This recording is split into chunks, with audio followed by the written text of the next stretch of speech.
Hello and welcome to Analysing Avatar, a podcast where myself, Dan, and my colleague Chris. Colleague? I'm going to call you colleague, Chris. We're not friends. Outside of this, we just it's all a front for the podcast. Our relationship took a turn I hadn't realised. At a certain point, we just work together now. My good buddy Chris. We watch an episode of Korra every week until we get sick of it. No, I'm kidding. I mean, that's always a possibility with this podcast, but no. Or until we're contractually not obliged anymore. Apparently. Yes. Until we give our 4 weeks notice. And move on. We watch. We review. It's Analysing Avatar. We watch Avatar. We analyse it. We've moved on from the original Avatar to Korra. We're at the end of the first season of Korra, the first book of Korra. That's book 1, Air, and we just watched Endgame. How do you recap Endgame? All the plots stop because they need to. Well, I mean. I was tempted to start this episode with like a bit and be like, I've had a really good time doing this podcast. I've really enjoyed Korra. You know, welcome to the last episode of Analysing Avatar Korra. Wait, what? There's 3 more fucking seasons? Is there? Very much feels like a season finale. Like, yeah.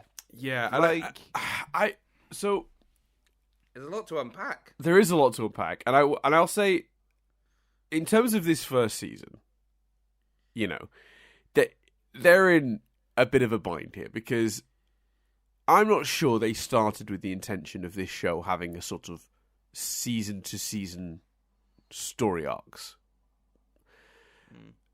But it kind of ended up going that way. And I think that might partly be because they were concerned about the show not continuing.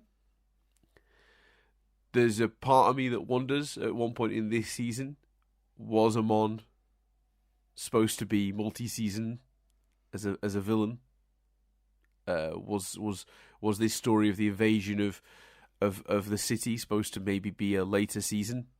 Like, you know, and at a certain point they got worried about ratings, or, you know, Nickelodeon being nervous about the show's more adult aimed content. Such as the suicide in this episode. There is a murder-suicide in this episode. That is true. We will absolutely come back to the murder-suicide. And I will tell you right now, Chris, that is only number 2 on my list of most shocking deaths from the show Korra, in terms of just for a kids show. Jesus. There's a death in a later season that I no matter how much I know it's coming, my mouth always falls open. It's so brutal. But anyway, we'll come back. I don't know. Is it 3rd? It could be 3rd. I reckon the 2nd and 3rd place spot for brutal deaths in Korra are actually a battle, and then there's an obvious number 1, in my opinion. Maybe we'll add that to it instead of Knobhead Hall of Fame. Not instead of, but as well as, we'll occasionally do most brutal deaths, because Korra's got at least 3 really, really brutal ones. But we'll come to that. I wonder. And this is all speculation. I don't know. Because also, at what stage in production can you possibly start worrying about this? There's an argument that this could be nonsense just on the grounds of it's only 12 episodes. They must have been pretty close to completing these when they started airing. But I'm wondering if there was enough notes from Nickelodeon that were indicating that Nickelodeon were nervous about the content of the show. Plus, maybe the first couple had gone out and had, you know, shown signs of a quick decline.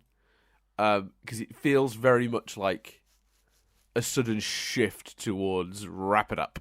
It could be that, or it could quite frankly just be rushed writing. I don't know. It is arguably the worst finale Korra gives us of its 4 seasons. And that's not to say the ideas in this finale aren't good. They all just need more breathing space. It's just the last. There are 2 things for me, which obviously we'll dissect. It's the last 10 minutes just being so quick and so feeling like, you know, you could have left some of... Well, to be honest with you, I'll be honest with you, at one point, that plot of, you know, we're going into a season where Anon is out there and she, like, has to maybe, like, relearn bending or has to like try and contact her spiritual side to bring back bending. The prospect of that being the second series was really exciting to me, and then they just one by one took all of that away, and I was like, okay. So it's just like the last 5 minutes are maddening. Yeah. And my other question, which maybe you can just answer quite quickly, Dan, and maybe I'm being a moron, but who's the dude with the twirly mustache that's like, I've dedicated my whole life to you. Do we know him? Wait, what? The dude that basically attacks Anon and gets annoyed. Yeah. And is like, Oh, yeah, we do know him. Yeah, that's been his second in command all season.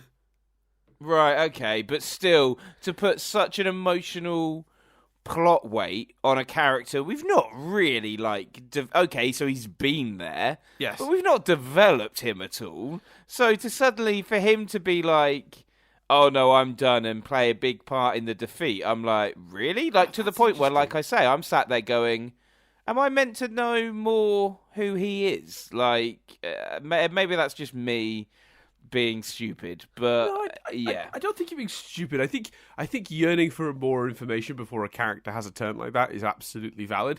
I didn't personally mind it because he's literally been Amon's second in command all season. He's the guy he spoke to in the very first episode. You know, he turns around and he goes, "We'll have to accelerate our plans," and he's all like, "The Avatar's here." And then every single scene since, he's been at his right hand side. When he came in and took Tarlok's bending, he was at his right hand side. When he kidnapped when he kidnapped Korra the first time, he was instrumental in that. He's always led them on fights. He has a big fight with Korra on top of the bending arena while Amon is escaping in the episode. Oh yeah, yeah. Amon. So he has been a very, very consistent character in the show. But I agree with you. He's had no development whatsoever, so it does feel a little out of nowhere.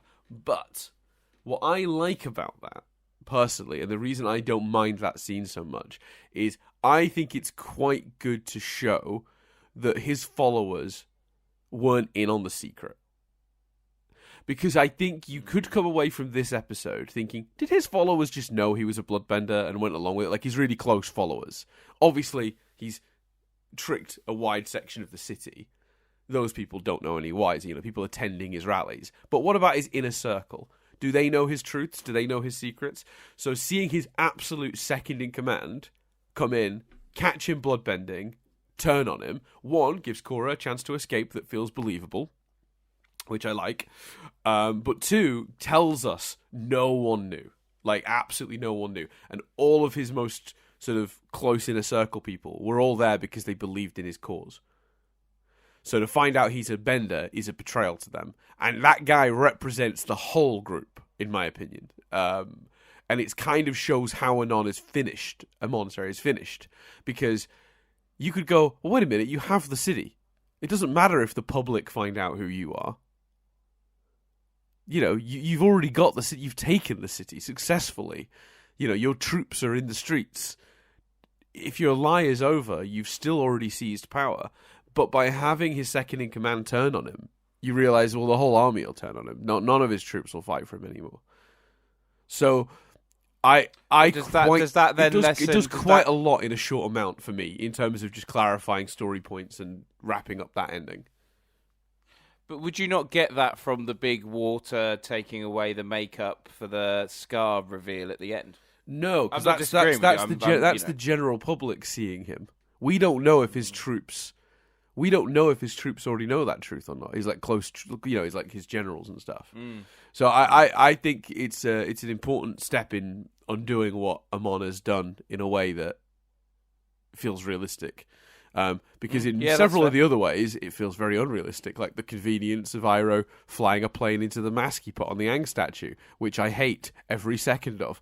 I don't mind the fight in general. The him jumping from plane to plane. It's a cool action scene. I don't mind it. It's got a place in the episode.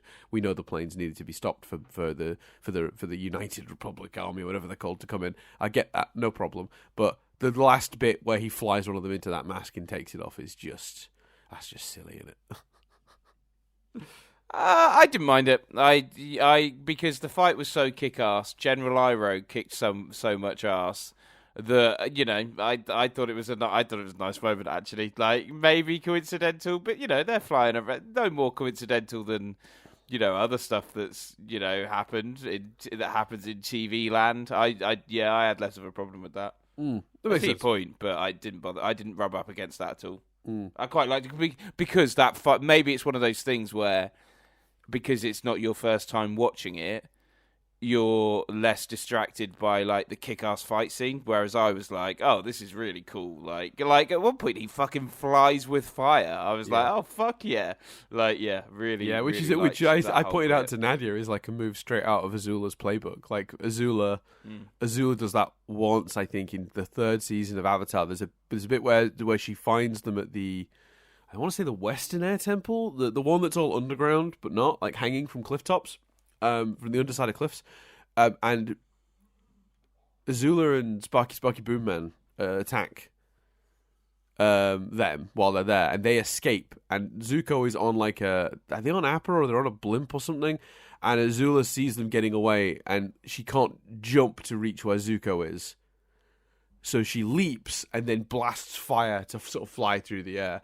That's the only other time we've seen anything quite like it. I did like as well, though, that he while he is kind of flying with the fire, he is still technically falling. It's just like he's using the fire to sort of control the fall, slow it down so he can sort of glide down to wherever he's going. He's not able to completely usurp gravity, which I enjoy. I think it's really well done, where it looks cool, it feels like a really neat power, but it isn't like full on flight. He's still in a, generally speaking, downward trajectory. He's just slowing it down massively with the fire and sort of allowing himself to control his descent to the point where it looks sort of like he's sort of Supermaning himself down to that plane that's below him.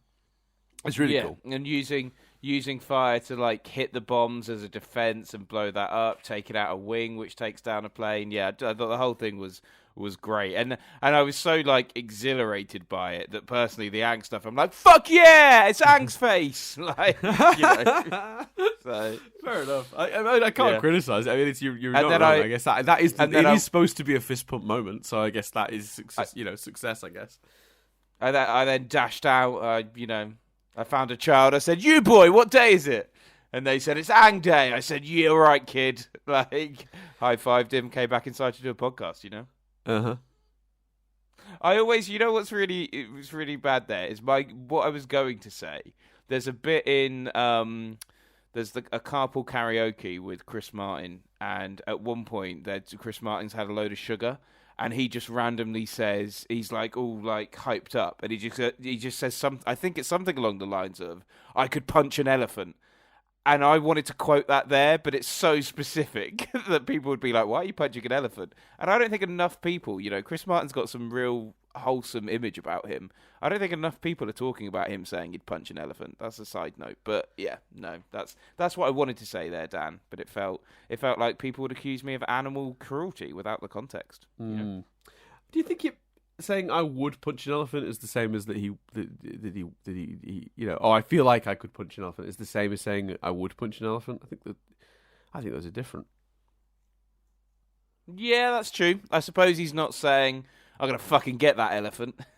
Yeah, he's sort of saying like, "Oh, I'm so hyped up right now, I could punch an elephant." Like like I wouldn't seek out an elephant and be cruel, but if an elephant was coming at me right now with this amount of energy, I reckon I could punch it. Yeah, you're right. I'm capable of the act of punching an elephant in this exact moment. Yeah, not how I spend my Saturday nights. He comes into band practice with with bruises, and they're like, "Where have you been?" He's like, "Nowhere. First rule of Elephant Club is you don't talk about Elephant Club." To go back to the last 5 minutes, because it's really difficult, isn't it? Because in terms of dissection, it's like, okay, what's rushed? To which my response would be everything. Yes, correct. The I love you, Lin getting her powers back, Korra getting her powers back, Aang appearing, death of Anon there and is Tarluk. There is less than a minute between the dramatic reveal that Korra's powers cannot be restored and Korra's powers being restored. I don't understand. You don't. It would be such an exciting second series. Like, I don't get it. Like, it's kind of like, well, if it's because you've got a plan already, then give me a hint of that plan, please. Like, because it just feels like they got told last minute they weren't coming back. That's literally how it feels. I wonder about that. So, interesting speculation here. Then, so a sort of variation on my earlier theory. Is it possible that the plan was for the series to end with Korra with no powers other than airbending that she hasn't mastered, so she can do it, but she's not good at it? Plus, no connection to her spiritual side, which could be the solution. Several of the main characters not having their bending anymore, like Lin. And Amon still potentially out there. And going into a second season where the plot is basically restoring Republic City, learning her spiritual side to get those bending powers back, and the building up to her finally getting into her spiritual side, getting her powers back in a way that is similar, but obviously across many episodes instead of the last 2 minutes of this one. But then they got the cold feet that they would get a second series and didn't want to leave the series ended on an Avatar with no powers. Half the cast without that, not half, but like a couple of the main cast members without their powers. The villain's still at large, and they just added all these, like, specifically these endings, these Lord of the Rings-esque sort of codas. You think that was all what was added in the last minute?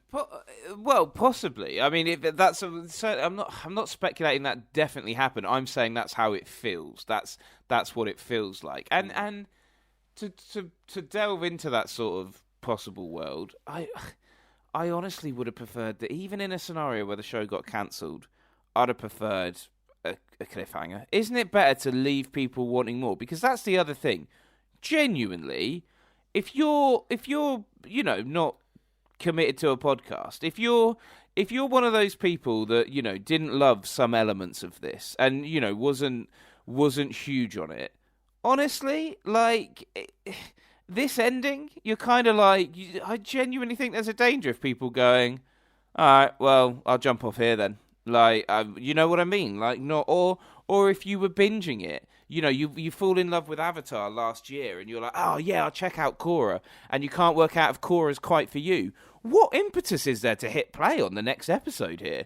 And I just think, like, I appreciate the need to wrap stuff up, but if you'd have had him just fly away, anon, and I'm talking, don't even maybe break him out with Talak, although that is a nice, again, the fight, the wrestle between them, and specifically Talak's, am I a good guy or am I not? What if that boat scene was them jetting off and Anon says, don't forget, I know who you really are. I know you got the same training as me. I know what's inside, and maybe Talak's about to attack him, and then he puts his hand down, and you're like, ooh. Or you just have him jet off, like, and you don't see him break Talak out. And, like, I just think, even if the show then gets cancelled, you can be like, yeah, that sucks, and sell some fucking comics.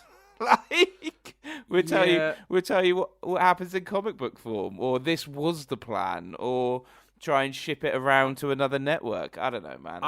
I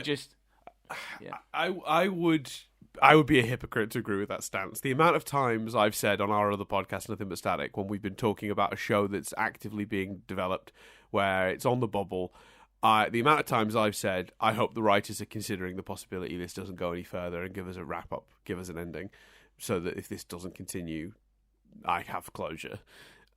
We've said that many times across several shows, and I think... So for me specifically, because I've made that statement many times, I think it would be hypocritical for me to agree with that here. And I do understand the urge to make sure that even in rough circumstances, your fan base gets some closure is better than but what about right? then? I still think it's fine for the villain to get away. I mean, like I say, that happens in Star Wars. What about then?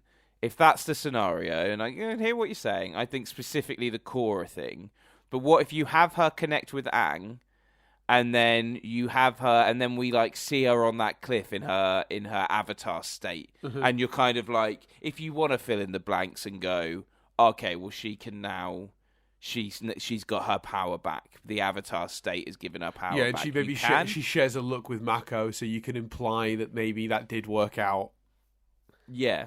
She doesn't just go, oh, now that I'm powerful, yeah, by the way, love you too. Like, oh, man, so much of it is... Because as I was talking then, I was like, oh, yeah, of course, because also they did the thing that I literally said a few episodes I wouldn't like, which is, like, literally... I would love to play those two clips together of Take a Shot, Harry Potter. I'm a wizard? I'm a what? And I can airbend? Like, okay. Yeah. And the thing is, I don't actually mind that much in that moment because she's down on her luck and Marco is about to be attacked. So it makes sense that her spirit, her love for him unlocks an element of her spiritual side, which gives her more airbending power. I'm fine with that. But the bit at the end, and I appreciate where she's in the avatar, I appreciate the fact that she's in the avatar state and people are more powerful in the avatar state and all of that stuff.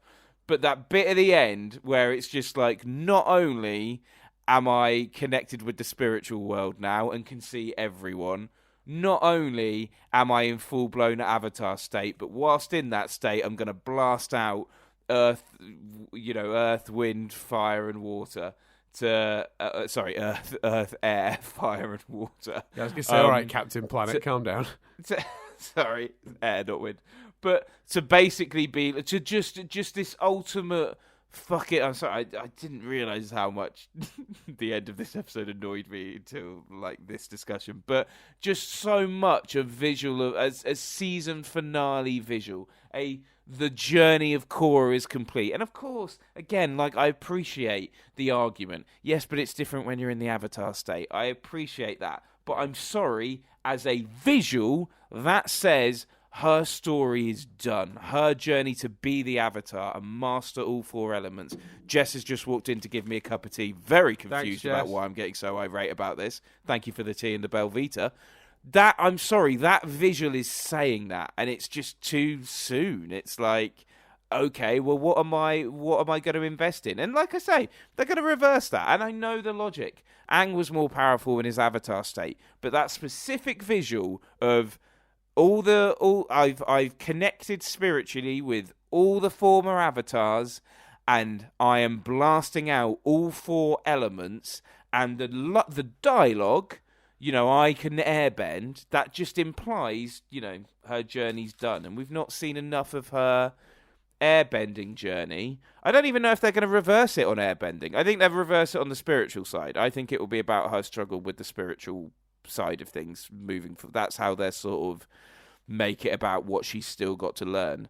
But it's too much too soon. And that's not even getting into, I feel the same way about Lin getting her powers restored. That especially they didn't need to do in this episode, even if you're wrapping stuff up. And fucking I love you too. Like, I love you too. Big romantic kiss. What the fuck? He's still technically with Asami. What, are we meant to be cheering? Are we meant to be like, oh, yay, they've kissed? No.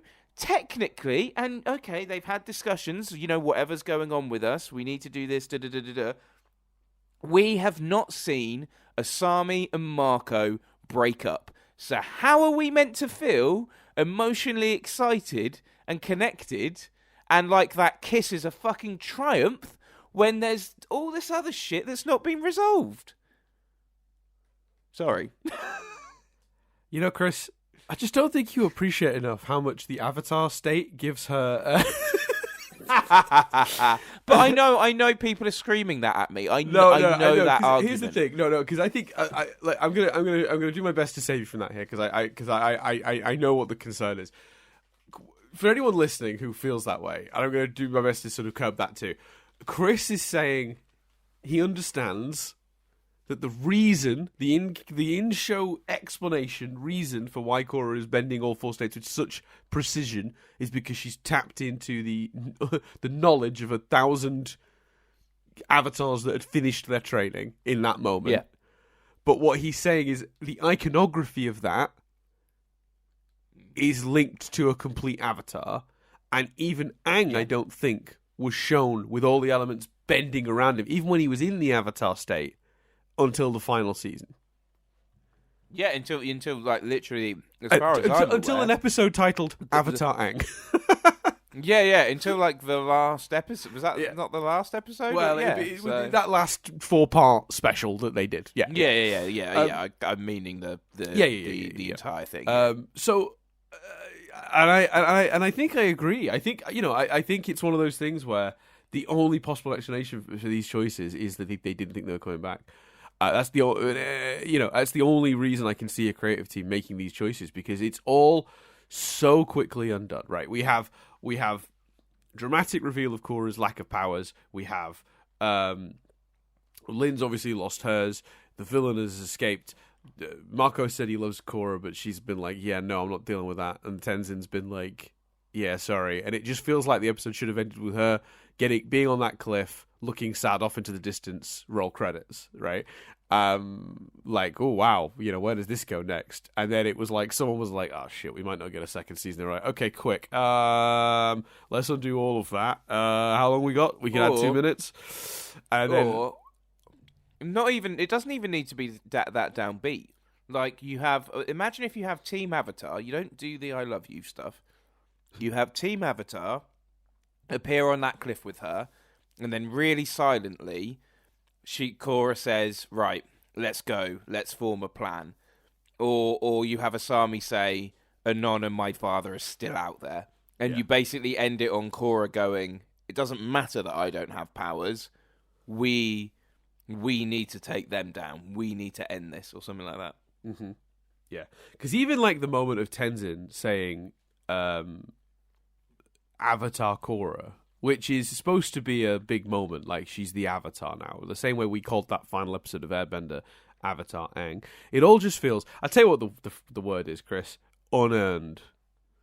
I don't even mind the choices in isolation as story choices. Yep, I'd agree. If you're just describing the season to me, and I'm not getting a sense of pacing or how suddenly all this shifts, and you say, and how we end is that Korra gets in touch with her spiritual side, and I'm thinking, oh yeah, we already established she wasn't good at that. That tracks across a season. That allows her to access all her powers again, and she gains the ability to give other people their bending back. Oh, okay, sort of like a reverse energy bend move, which makes sense for the Avatar. Okay, cool. And Tenzin calls her Avatar Korra for the first time. Oh, because she's like a complete Avatar now, because she's learned airbending and she's mastered energy bending too, to the point where she can give other people their powers back. Right, wow, that all sounds great. Like on paper, because none of those ideas are bad. No, and the evidence of that is the fact that we complimented the decision to have her already mastered 3 elements by the time the show starts. Right. And if they executed it well, I'd be giving it the same compliment. I'd be like, oh man, we didn't, we ache to see Aang in full Avatar mode, and we didn't get to see it. We've never seen it. What an interesting second season. What are they gonna do with that? Yeah. What are we gonna do? It's with a fully trained but still young and with a lot to learn personally Avatar, which is what we're going to get.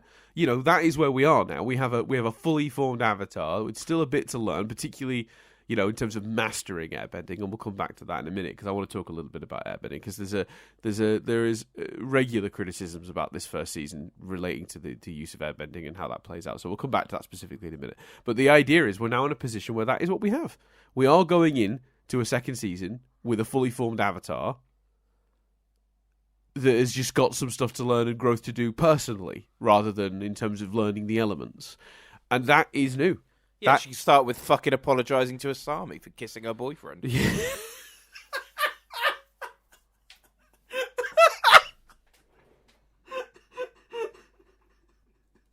That's the first growth.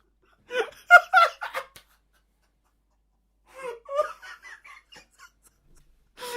needs it. Why did that tickle you so much? It's the bitterness in your voice. It's how bitter you are that's amusing me. You're not just disappointed.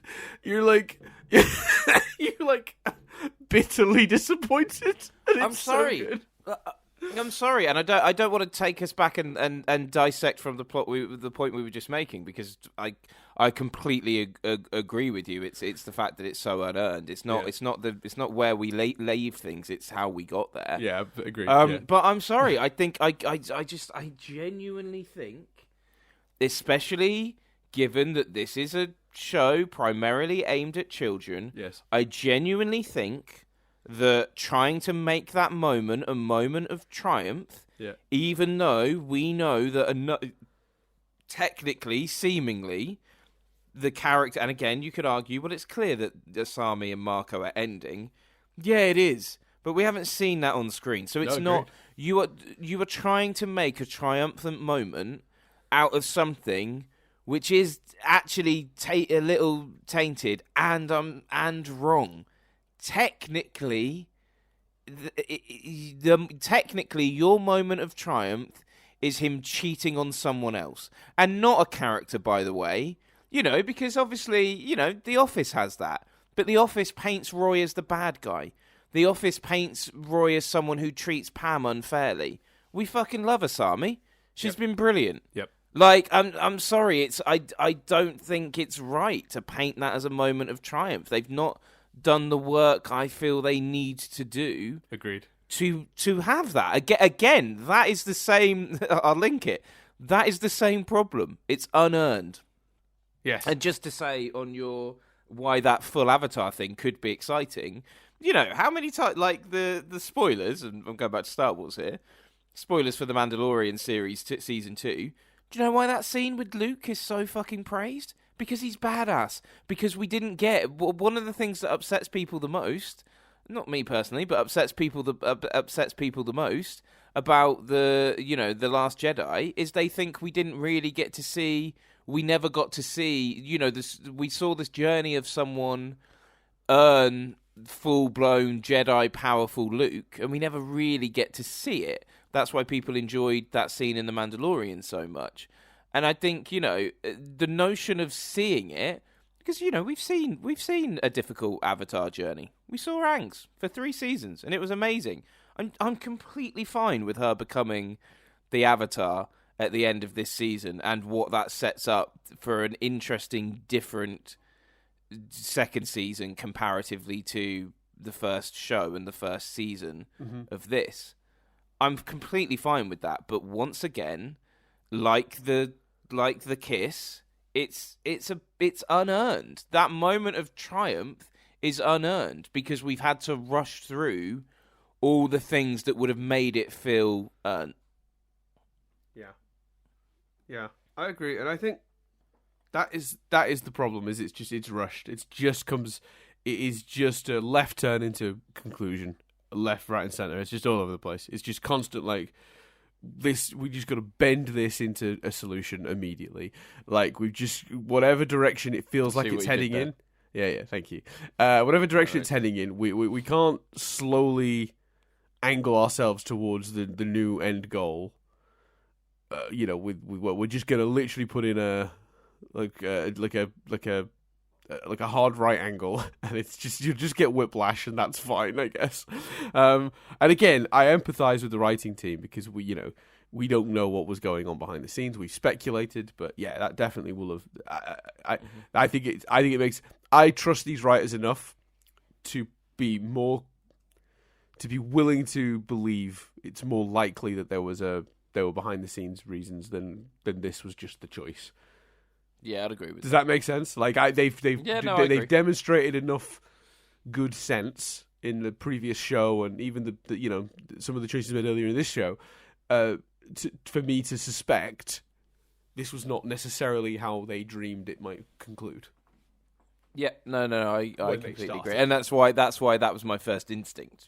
Yeah, my first instinct. We don't know that. We don't know that. I don't think they've ever said that. I wouldn't want to, speculate, but yeah, that is. Well, no, I would want to speculate. That's all I've been doing. But I wouldn't want to make it seem like I'm saying that for sure, or like I have some insider knowledge or anything like that. I just want to make that clear. But yeah, that is definitely how it feels watching the show. And if it was writers I was less confident in. I would just say how they just wrote a bad thing, because this episode is probably one of the weakest of the series, up there with was it And the Winner Is? What was the episode that? No, it was the Spirit of Competition was the other episode we didn't particularly care for. So what we'll do, I've got some other. Let's go through some specific points then, and then we'll maybe do some overall thoughts on the series, how it played out. Now we've got to sort of the end of it, and we'll have a look. Then we'll see if you've got any speculation for what we're doing next year for the next series. I'll be curious if you have anything. I'm saying that now, so Chris has some time to think, rather than me dropping it on him and being like, Chris, what do you think? So there's a lot to unpack from the rest of this episode. We focused very much on that ending, so let's talk about some of the other bits. How are we feeling about the Asami stuff with her dad? Because I liked it. I did wonder if an emotional character moment was slightly undercut by a big robot mech fight, but I kind of went along with it. Yeah, actually, I didn't mind that. I really liked that scene for a few reasons. I thought it was bold. I thought just that raw. He's willing, just no redemption for him at all. Like such a bell end in that moment. Like yeah, just he's trying to kill your daughter enough to get someone on the Nobbit of the Week list. No, because I think it's almost that underplays it too much. But it is. But I liked that about it. Like I did consider it, but I was like, such a big. Do you know what I mean? Nobbed is like when Nobbed is reserved for someone cutting up some garlic bread and deliberately making their bit a bit bigger. You know. I don't know. We've got a guy in it for torturing Appa. We've got a guy in there for maintaining the patriarchy. We've got the guy in there who tried to get his own mother killed to spare his own life. Yeah, all right. Let's put him in, and let's put him in for like being because I don't think horrible father says it enough. So let's put him in there for being. I really want to swear. Like I really want to break our. Like, I'm not gonna do it, but put that word in. Put that word, father. And you in the audience can interpret whatever you want from that. Yeah, because I'm confused because I don't think there's a single swear word I've not been willing to say on this podcast. So I don't think we've ever said like the true last taboo in swearing. It's a word I don't say that often. I've said it quite a bit at least on Nothing But Static. Maybe not on Avatar. Maybe we've. I don't think you've said it on this podcast. No. Okay. All right. Well, there you go. Anyway, I'm going to assume the word because I think I know the word. See what you were, dear listener. Just put horrible father / Well, tries to murder his daughter. I mean, again, horrible doesn't cover it. I mean, that is the. Yeah, but that's what they use in the show. That's worst possible father. But it's so brutal. It's so raw. Yeah. And I didn't, it's so torn down because I enjoyed Bolin saving her, but any scene involving those two characters now, I'm like, oh god, here we go. You think that's going to be a thing? Well, because the way the rest of that shit's been handled in this show, the return of the love rhombus. Oh, that'd be good.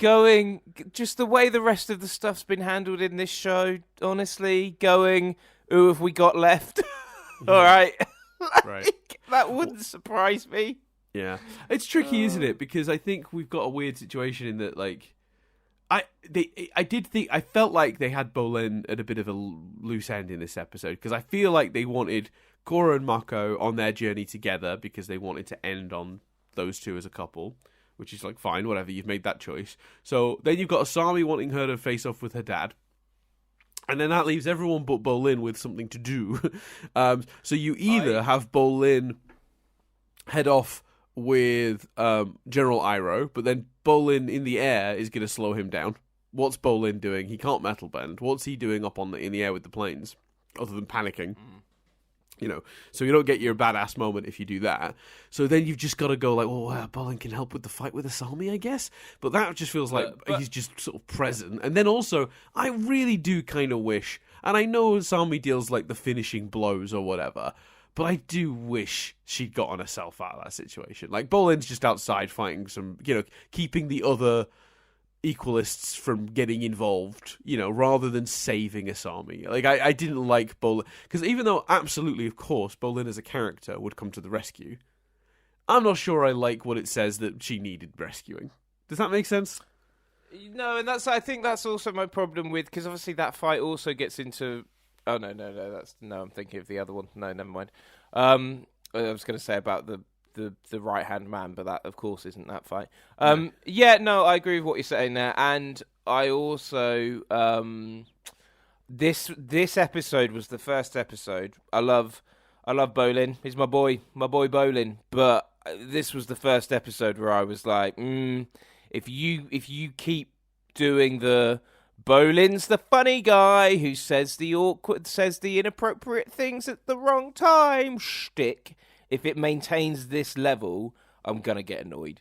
Like, just too quippy in this episode. Like, Bolin wandered off the set of a Marvel movie, like, and joined Avatar, Legend of Korra for this last episode. Like, no, it was too much. Like, yeah. I wonder why that was your tipping point. Because he wasn't particularly funny in this episode. Is that the problem? Like, the jokes weren't good enough to be worth the undercutting the tone? Because Oh, go on. Respond, and I'll say what I think the problem might be for me, at least. But you go on. For me, the problem in the past, his humor has been more humor, and like so maybe it's been funnier. But also, I think there was just a lot of just read the room. Like, I don't believe they've not necessarily set him up as a character. It's like I'm trying to think of an analogy with Friends. Like, Joey was like cute maybe, but not like, it's like halfway through they decided to make it, well, Joey's just really like silly, climaxing in that abysmal, the only episode of a TV show that I love that I'm like, which is the one where he speaks French, where I'm like, he was never this stupid. And I think with Bolin, my fear is, whilst he's humorous and makes a lot of jokes, he's actually quite sensitive. He's actually really able. We've seen him be really able to read situations. So the notion of the comedy being used in a way of him not being able to read the room, i.e. at the end, where he's like, at least you got your airbending, way, and they specifically say, not the time, and he's like, I'll just stand over here silently. I don't believe his affection for Korra, to me, outweighs him doing that and then responding in such an over, it's about me way when he's called out for it. So I think my line was, it suddenly felt like, in the way when shows go on a while and they find that thing, like, Joey being stupid, Monica being highly strung, whatever it is, and they do that thing regardless of whether it clashes with another element of the character. And I think the joke, especially at the end, and I think there was another one which I can't remember. I can't call it out specifically, but there were just a couple of times in this episode where I'm like, the shtick of Bolin makes the gags and doesn't realise it's the wrong time is being done in juxtaposition with that character does have some degree of sensitivity, and that's what I'm scared of. I don't want that to become the thing, because in my opinion it clashes and undoes something else. So I'm going to put this out here just because I think the listeners will be doing the same. But we made this point about Bolin in episode 5 or 6, because there was a scene in the episode where Asami's dad turned out to be an equalist, and they were all upstairs, and the secret dungeon room was revealed, and Bolin had an inappropriate comment there, and then he was like, he did a similar, maybe not the same, but a similar, I'll just shut up, realizing he'd read the room wrong moment. It's pretty similar to the airbending moment you just described for this episode, and I think you even used the phrase "read the room" when we discussed that. So while I don't Yeah, think, and then I it don't was- think that invalidates your point at all, but I do think No, it because maybe that's counters somewhat, the idea that it's changed. That may have been kind of baked into Bolin earlier. Yeah, okay, yeah, that's fair. But I think earlier it was like an eye roll, like, oh, Bolin. But because it's now happening repeatedly, Right. I'm like, I don't want this to become the notion of being scared that this is going to fall on archetypes. Like, do you know what I mean? Like Right. that thing of usually it takes like 5-6 seasons for a personality trait to become the dominant factor of the character, like Joey. Yeah, from like Friends a being small stupid. quirky, this person is sarcastic all the time. So now they're just at first it feels like a natural extension of a person, and then towards the end it's a crutch to lean on. We need that character to say something. What are they going to say? Well, they're going to say something sarcastic because that's what they do. Yeah, because like not to constantly harp on about it, but I just think it's one of the most obvious examples. It reaches a point where Friends is still trying to do the Joey can walk into a bar and sleep with any woman within 5 minutes, but it also it reaches a point of how is Joey going through day-to-day life. You know what I mean? They've made the character so stupid you don't even know how he operates a door. Yeah, so when they want to do to walk into a bar, exactly, and when they want to do or potentially want to do, Bolin is the one that's there for Asami and recognizes what she means, what she needs emotionally. Theorizing that they're going to do that. I might be wrong. I kind of hope I am, but that's lessened if then 2 scenes later they have Asami upset, but it's a good opportunity for Bolin to make a joke. That's the concern. So yeah, you're right. It's been embedded in, but I think this episode gave me real moments of, oh god, this could become the entire character, and I don't want that. Yeah. No, I understand that. I think that's a very understandable fear, and I think there's always a risk with any character that's quote unquote funny that it eventually becomes tedious for whatever reason. And I think having a character specifically that's funny and they undercut the tension, the drama, that I think is a thing we're moving away from now. But I think I don't want to lay this at the doorstep of one writer, but I do think Joss Whedon has a trend to answer for that is now going away.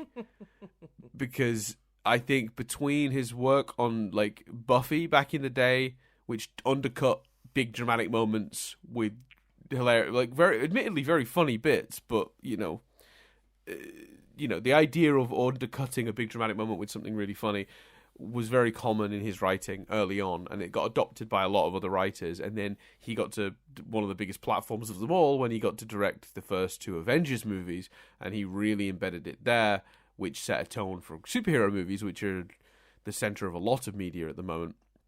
And I feel like Korra coming out when it did, like in a world where that was a trend, that the idea of like you have the funny character undercut the dramatic moment, and I remember the first time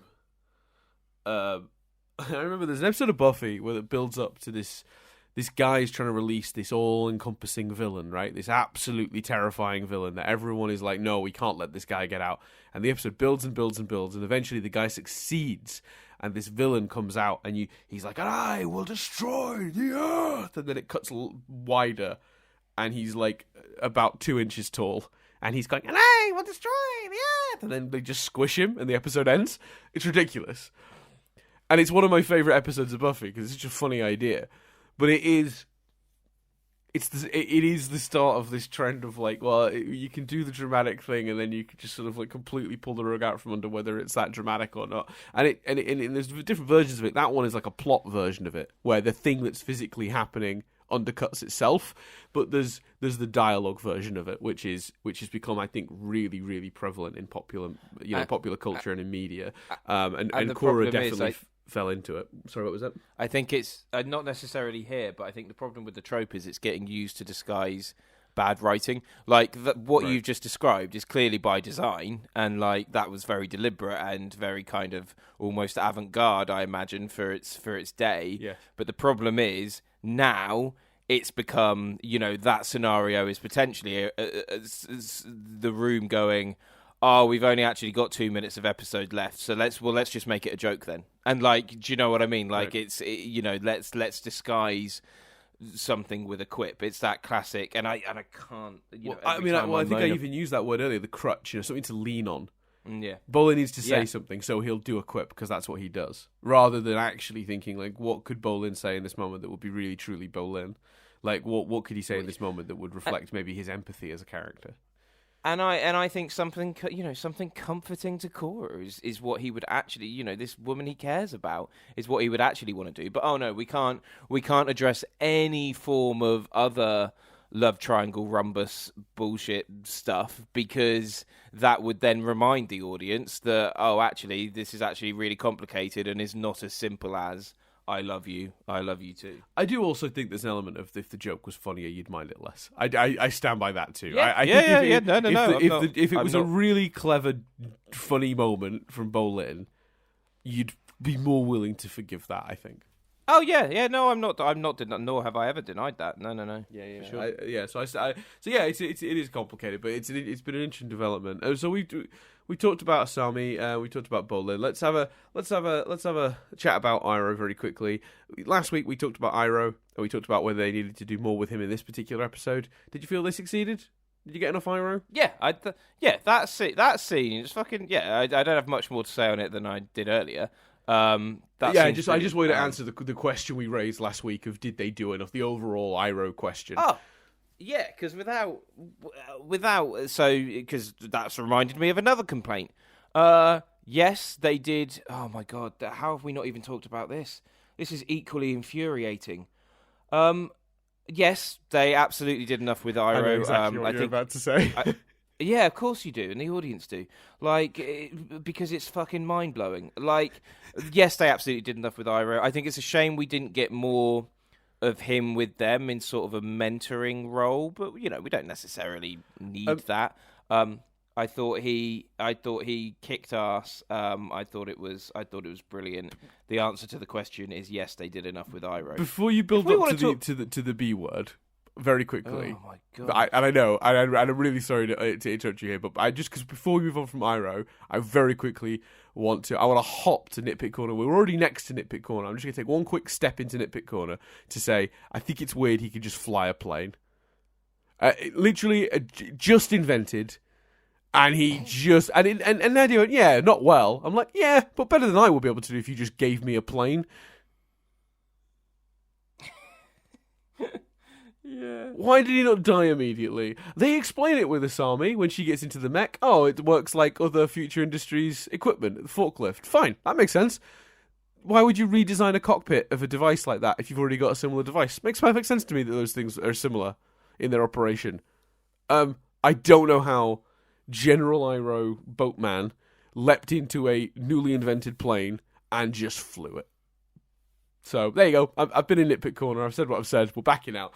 Chris, yeah, I wish I had a defense for that, but I don't really. No, there's no defense. It's a great sequence. I would rather have the inconsistency than lose the action. So, I'll take it, but it is, it's why it's in Nitpick Corner and not a main complaint. That's why we're doing that. So I'm back out in Nitpick Corner, Chris. You're happy with as much Iroh as we got. We'll continue to build. So what was your next thought, Chris? Just obviously Boomy. Yeah. What the fuck was that? Oh, we don't know. Oh, well, we better not cast the. Okay, right. Don't put him in the show. That's fine. Just don't have that scene. No one's going. Maybe people would be like, "Oh, we got a tease of Boomy, but we didn't get to see him." I tell you what, though, that's better than. Oh, we should probably pay off the Boomy thing, but we don't really know what we're doing. We want to have the ability to cast him as a big name. We've got J.K. Simmons, we've got other big names. It will be good to maybe cast him. Oh, okay. Well, should we do a really cool shot of Boomy's here, and we just see him stood on the fleet, like staring out into the distance. And Tenzin's, maybe there's an indication of tension because Tenzin suddenly tenses up and he's like, my brother's here, and you can't work out if they've got a history. Yeah. No, we could do that, or just we call that idea 1. Idea 2, so that we don't have to really voice cast him, but still see him and get an idea of, because I really like the idea that him and Tenzin have a bit of a strained relationship. Okay, yeah. Let's have him appear and just go, blah, blah, blah, blah. Like, sorry, what? Like, you know, because, like, well, that's very Boomy, isn't it? Yeah, no, it's very Boomy, but he's just named after Boomy. He wasn't raised by Boomy. Like, what? What was the fucking... Because, look... Right, I will give you, if we are right on our theory, I understand it. I understand how they ended up where they ended up. I don't like that they rushed it all, but I get it, and I completely understand. You know, I'm not even saying that if you and I weren't in the fucking room, we wouldn't have gone, yeah, okay, let's do it this way. It's not the cleanest, but okay. I'm not even saying we'd have done better. And I'm not particularly saying... No, I am saying I genuinely don't think, you know, I don't understand. I'm not saying Dan and I would have done better with this either. Like, you could obviously never say that. And that would be incredibly arrogant. And the fact that we're not in the room indicates that we probably wouldn't be able to do better because we haven't even got in the room. But, so I'm not saying that. I'm genuinely not saying that. But what I'm saying is, if we're right about everything else... I don't particularly need... I can understand what's happened, and I don't necessarily need an explanation for that. I want to fucking know what the thinking was with this. This is the thing where I'm like, sorry, can someone explain to me how you ended up there? How did that become the thing that you decided to do with Boomy in that moment? What the fuck is going on with that? Like... Oh, so weird. Because is he then in the scene at the end with Katara? No, he's not present. Presumably fucking juggling in a corner with Bolin, like the fucking court jesters they are. Like, just so weird. Such a weird moment. Just don't put it in. Oh, I'm so excited. Yeah, look, I think it's one of those things where they mentioned General Boomy in the last episode, and the answer actually here is not to show him at all, but to see the boats in the distance and someone to say, oh, that's General Boomy's battalion, and Tenzin to be like, ugh, my brother's here, and then we can just have the tease without having the thing. I understand the desire, again, to give fans something on that and not leave it really open-ended. So you show Boomy, you show he's a wild man, quote unquote, because he's sort of like howling at the moon, sort of like, ooh, he's cheering and whooping and doing weird noises. I get it. I sort of understand the impetus behind how they got there, but it's not the choice that I would have personally made. I don't think it's. Yeah, it's if you're not gonna do it, don't half-arse it. Is kind of my rule of thumb. Like, if you're not going to like do something with it or give me some interesting tidbit about the character, if you're not going to use him in a way that... Because what do we learn about Boomy that makes him more interesting than if he just remained a mystery?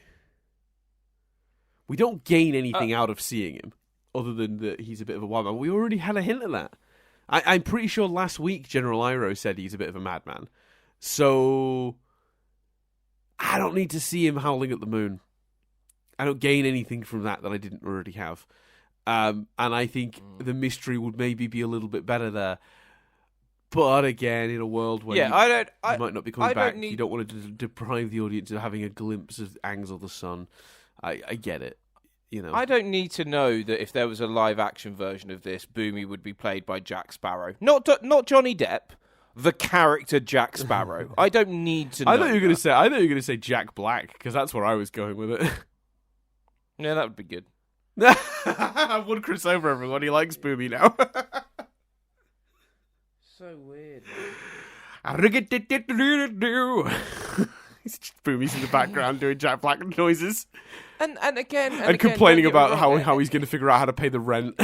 Because that's the plot of all Jack Black movies. It's another good example, though, of that.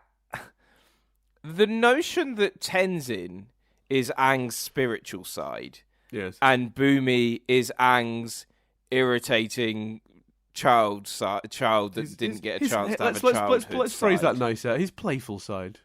His playful side, like that.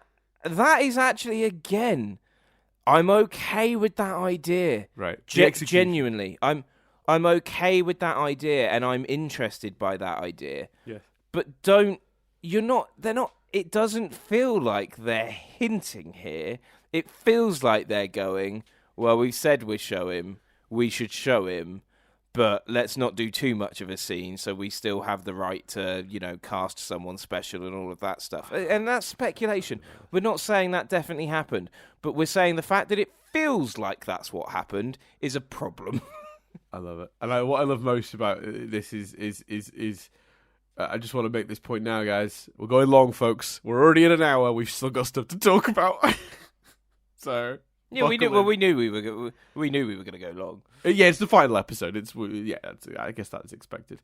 I tell you what, there was a point, I do think go on, sorry. Sorry to interrupt, but there was a point where I thought actually we might not go that long because all there really is to say is the ending feels a bit rushed. But when you really start pulling out all the elements that feel rushed and why, it's so. Mm-hmm.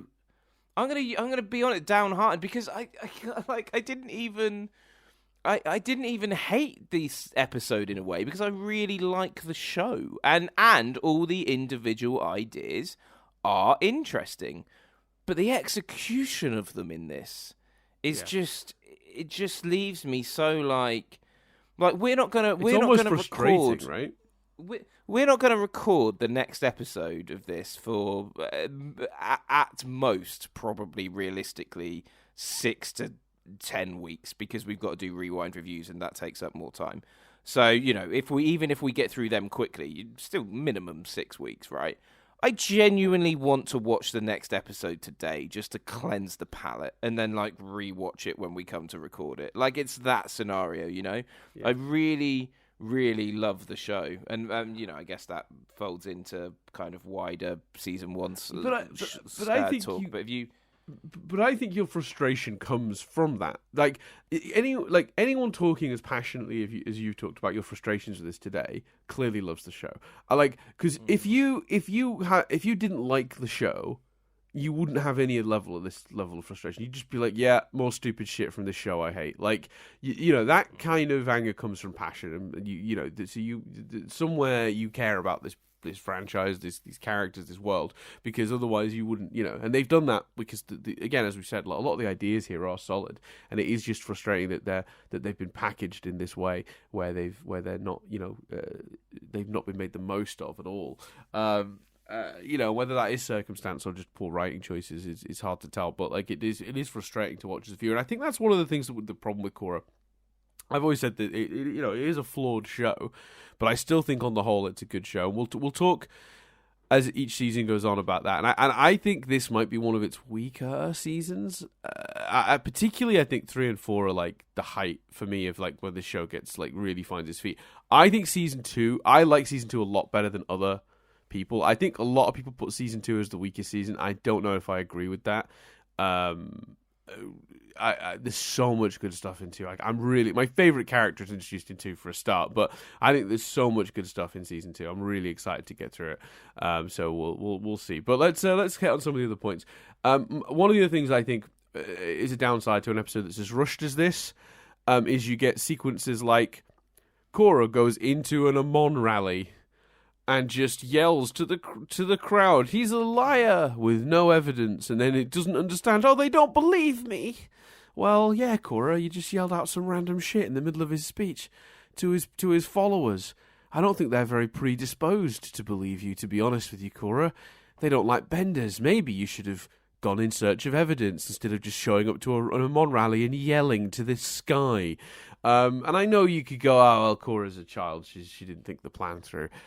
This plan was like thoroughly approved by Mako, but also General Iroh, who seems to be a bit older than them.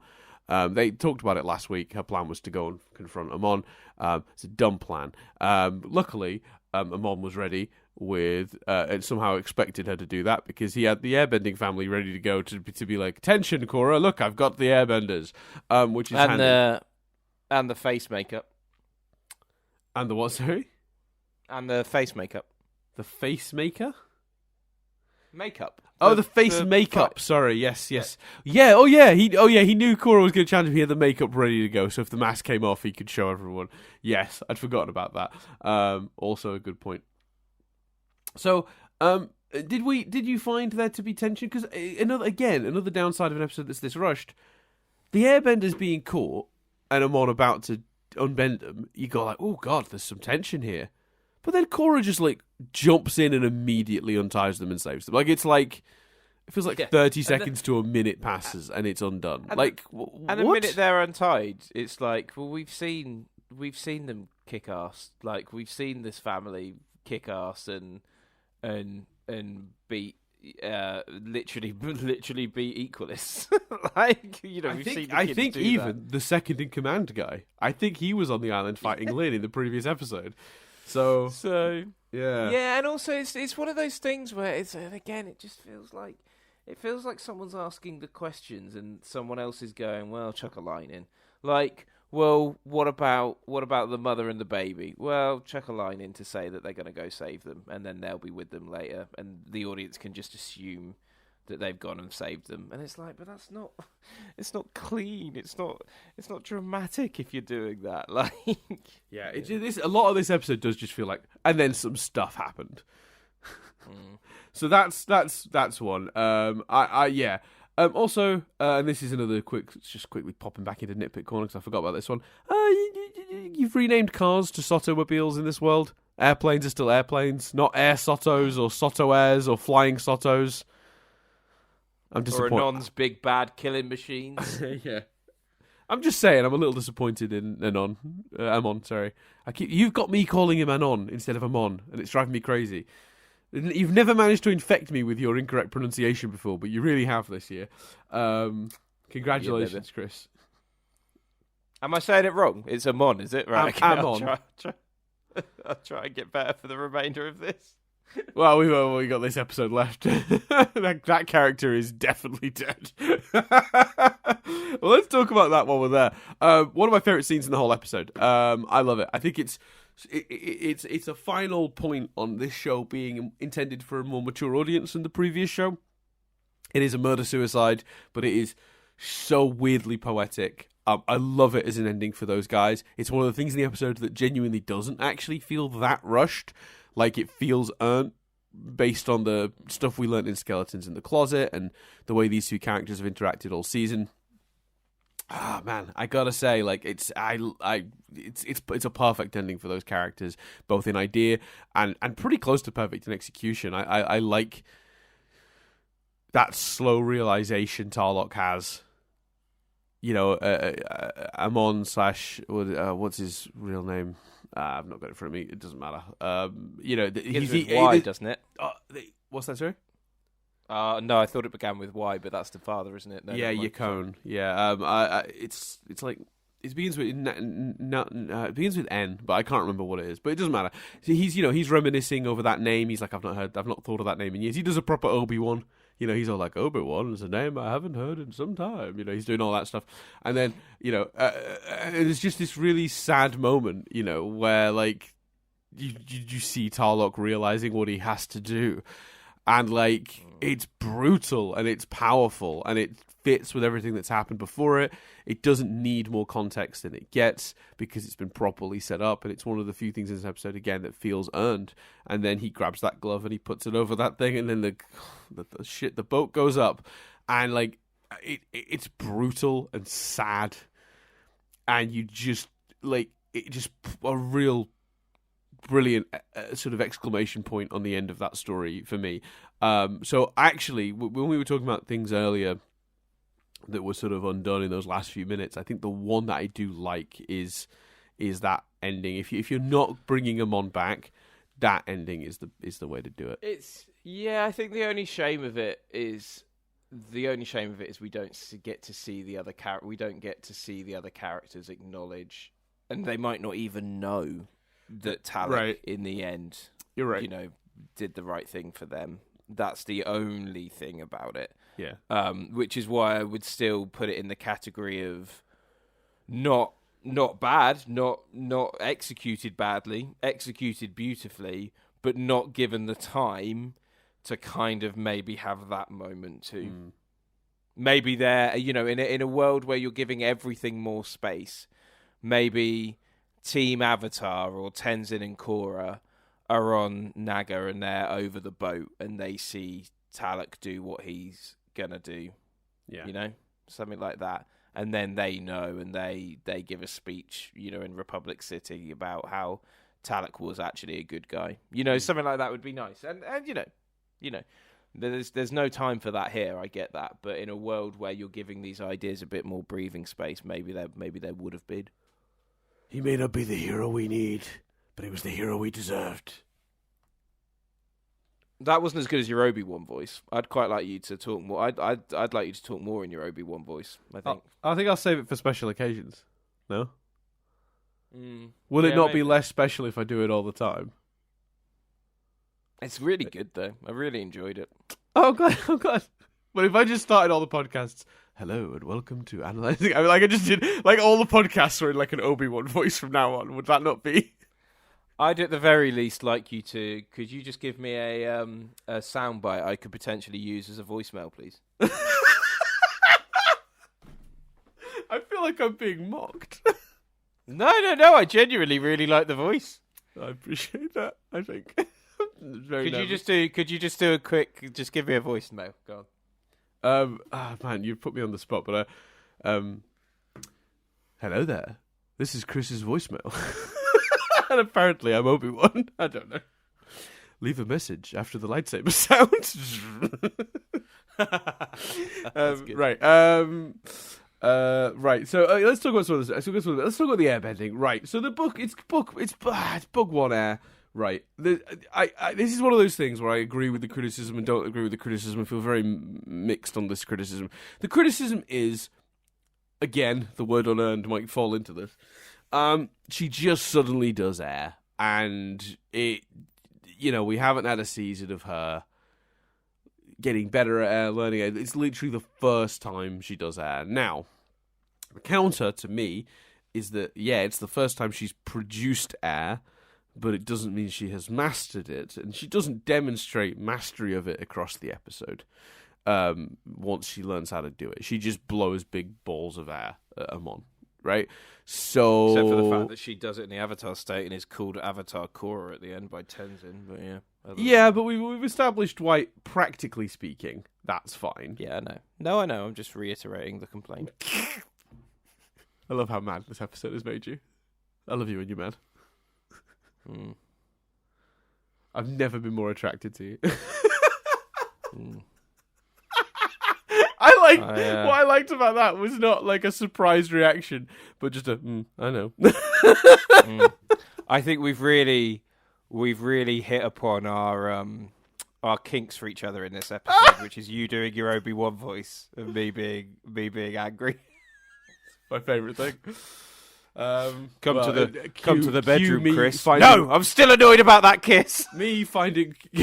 Cue me finding ways to shoehorn the Obi-Wan voice into every future episode. Just you on the bed making that lightsaber noise.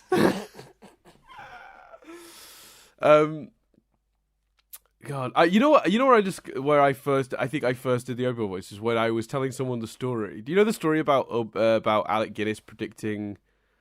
Was it who died in the car crash? Which actor? It's we talked about this on a podcast of some kind. He predicted James Dean's death. James Dean's death. That's right. There's this weird thing. There's a story. I'll very quickly tell it because we've set it up. But very quickly, it's a story where James Dean got a new car and he bumped into Alec Guinness and was all like, "Oh, you want to ride in my new car?" And Alec Guinness was all like, "That car will be the death of you." He was very much like, "Don't get in the car, don't drive the car, get rid of the car." And James Dean was like, yeah, whatever, nerd, and drove off. And then, like, literally, like, a week later, James Dean died in the car crash in that car. That man is a fucking, like, what is, that is weird. I've just realized where we told this story. I think we told this story when we did the Star Wars trilogy on Rewind Reviews, because we were talking about how Alec Guinness had several weird instances across his career of seemingly being psychic, like requesting a percentage of the Star Wars gross instead of a fee. So yeah, very strange. He's an odd man. But I kind of love all the weird stories about his past. Anyway, what? So you were telling someone that story and did the voice sort of thing? Yes, yeah. And someone went, "You could do an Alec Guinness impression, sort of," and I went, "Oh." I love how that person is sort of like complimented you, but also kind of gone, you could do Obi-Wan, but very specifically Alec Guinness's version. Yeah, I mean, the Ewan McGregor version's harder to do. I mean, you can do, like, I think anyone can do a hello there. You know, they can do the sort of like that, you know, when he first meets General Grievous, because that clip has, like, been played to death. I don't know. It's yeah, it is what it is. No, like, mate, I'm hard, mate. Like it. All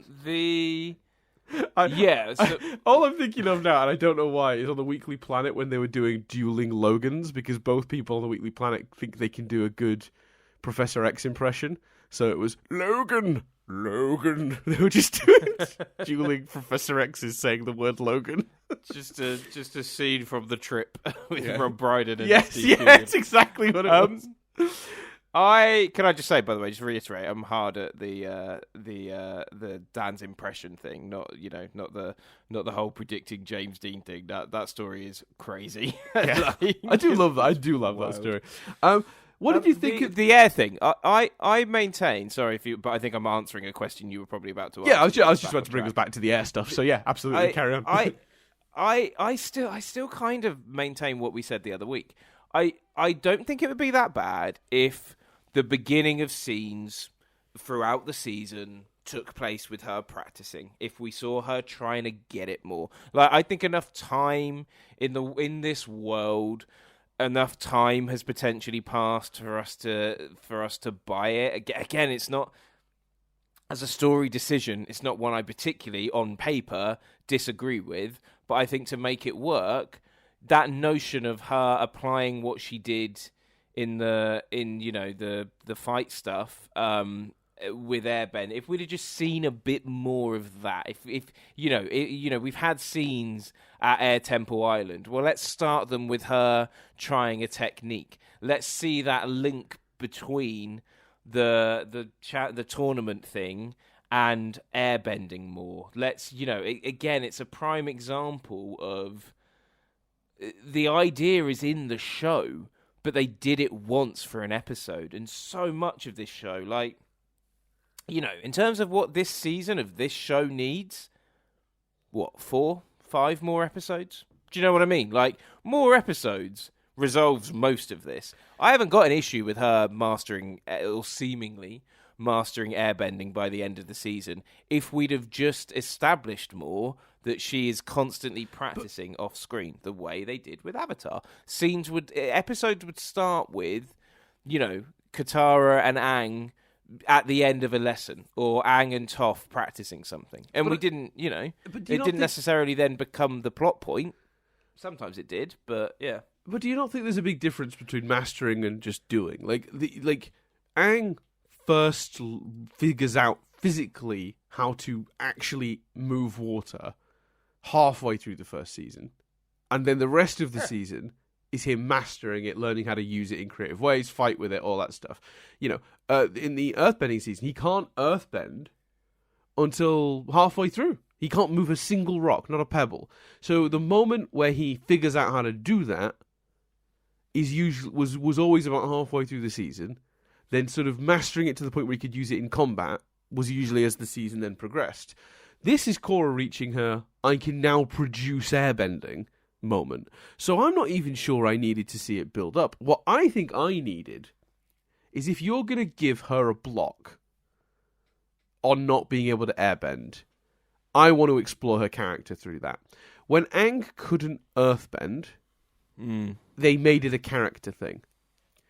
he struggled with the element that was furthest from himself emotionally, spiritually, as a character, as a human being, as a being on this earth. That's why he struggled with that element so much, because it's all about being like decisive, confident, like pushing through. Like it's all about, just like taking the problem head on, and that's just not in Aang's sensibilities. What did we learn about Korra here? Because where I think I struggle with Korra's airbending is not that it just sort of comes to her in a moment like that. It's that it comes to her in a moment like that in a way that is not really tied to her character or her personality. If we'd established earlier in this season there was a character thing that was getting in Korra's way, and the reason she airbends in the last episode is because something triggers a learning for her, like a lesson for her, like a moment of clarity for her that allows her to override whatever that personal block was on airbending. Whatever sensibility in Korra, whether it's her being stubborn or lacking spirituality or whatever the thing is you want to pin it down to, you have Tenzin in an earlier episode say, I think the reason, the same way Toph said it to Aang in that bit of work episode, you have Tenzin say to Korra, I think the reason you can't airbend is because I think personality-wise you're X and Y and that's blocking you from doing this. And then in the final episode, we set up a situation that forces Korra to confront that thing about herself. And when she does, she can airbend. I don't think it's about anything to do with the practicalities of it. And I know that is often levied at it. Oh, she just suddenly airbends. But I think the real root of the problem is that it's not rooted in her character. We don't learn anything about her. It's not related to her character arc in any way. And I think that's also true with the spiritual stuff. It feels so unearned when Aang shows up. What has changed for Korra that's led to her suddenly being able to talk to her past selves? As a person, in what way has she grown and earned that? Because she hasn't, and that's the problem. Korra, in this season, in this last episode, doesn't take anything that's happened in the previous season and demonstrate a learning that leads to it. And that's really, I think, the truer failing of this, for me, is Korra's character arc in this season is non-existent. And I think if you fix that, even some of the other rush stuff wouldn't feel quite so frustrating. Yeah, I'd agree with that. And I know they're saving it. I know they're saving that because little tease for you, Chris. I think the next book is called Spirits. Oh, nice. So Very nice. Because I got to have to tell you at some point anyway. So you might as well find out now. You hear the names of the next episode before we review them. We'll do the same with the book titles, I suppose. The next one is Spirits. And I think I'm in a situation now where I'm like, I get it. You don't want to step on that character arc before you get to it. But at the same time, you want to use the spirits to explain and get your quick ending here. That's a problem. I would have preferred Korra to have not had access to her spirits and her previous selves until later on. As much as it is awesome to see Aang and then Kyoshi and Roku and Yang Chen and Kuruk just all appear, and then you just see the infinite, you just see that almost seemingly infinite pool of bodies back from that, of which, of avatars we don't know the names of. That's cool. That's a really neat moment. I like that a lot. And I like Aang showing up and her thinking it's Tenzin and that reveal. That's a really fun idea as well. We haven't mentioned that, but that's quite a delightful little moment. Because I even, on my first viewing, thought it was Tenzin. Oh, no, I knew it was Aang. Oh, did you? Straight away, because of the angle? Yeah, I must admit, on this viewing, I was like, how did I ever get tricked by that? Because why would you not show Tenzin's face? we haven't actually talked about, speaking of that, and I agree with everything you've just said. I think the key thing you've said is she hasn't actually had a character arc. I think that is spot on. Mm-hmm. We haven't actually talked about, what do we think of the idea that Spirit Aang is able to physically give her back her bending? What do you think of that as because we talked about the the execution of it leading to a rushed resolution. The actual idea of it, the actual notion of that as a resolution. What do you think about that? I think they get away with it, but based on the groundwork set up in Avatar, not in this show. Because what we set up in Avatar, the original series, is that when the Avatar is connecting to their previous selves, whether they're seeing them physically in the world, or whether they're seeing them as weird spiritually, like, shimmery blue, sort of almost like Star Wars holograms, no matter how they interact with their previous selves, their spirits, what's actually happening is those spirits are working through that person. They're linked. We're seeing them as separate entities visually, but actually, when Aang was talking to Roku, he was talking to himself. Roku's spirit is inside Aang. They're linked. They're the same person. They're reincarnation.